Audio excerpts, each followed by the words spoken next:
नमस्कार मंडळी, रामराम. आज मी बऱ्याच दिवसांनी लवकर उठले, म्हणजे 5:30ला उठले.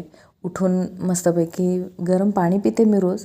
गरम पाणी पिलं आणि त्याच्यानंतर मग चहा पिला. आता बऱ्याच जणांचं याच्यावरती मत असतं की बाबा सकाळी उठल्यानंतर चहा पिऊ नये वगैरे वगैरे. पण मला कुणीही काहीही सांगू दे, माझा चहा सुटतच नाही.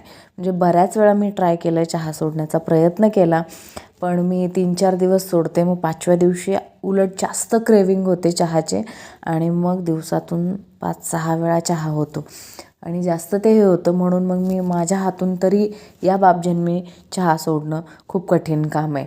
बघा, हा एवढा चहा मला लागतो म्हणजे लागतो मॉर्निंगला. आणि त्यानंतर मग मी थोडेसे प्राणायाम वगैरे केले, कारण डॉक्टरांनी स्ट्रिक्टली सांगितलेलं आहे योगा प्राणायाम इज मस्ट. कारण बऱ्याच व्याधींनी पाठलाग सुरू केलेला आहे.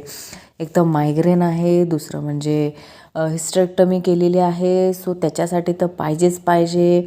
मधूनच रडायला येतं, मधूनच भीती वाटते, छातीत दडदड होते.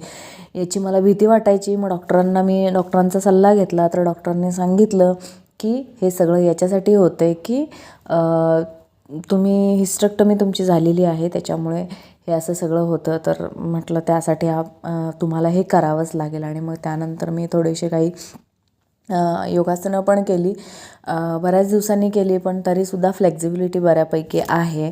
तर त्यानंतर मग मी माझं वजन चेक केलं. हे डॉक्टर ट्रस्टचं मी नवीनच वेईंग मशीन मागवलं होतं. तर बघा, माझं वजन येते 66.15.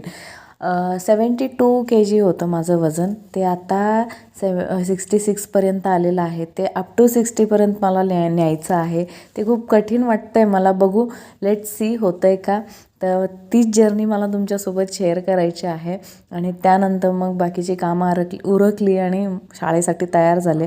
9:45 वाजले होते. मग मी तयार झाले आणि शाळेला निघून गेले. दिवसभराचा थकवा आरडाओरडा करून आल्यानंतर संध्याकाळी पण चहा लागतोच लागतो. ते 2 टायमाचा चहा लागतो म्हणजे लागतो, तो पण फुल दुधाचा. असं नाही की बाबा पण एवढंच की मी अगदीच अर्धा चमचा गूळ टाकते आणि मग असं मस्तपैकी चहा पिण्यात जो आनंद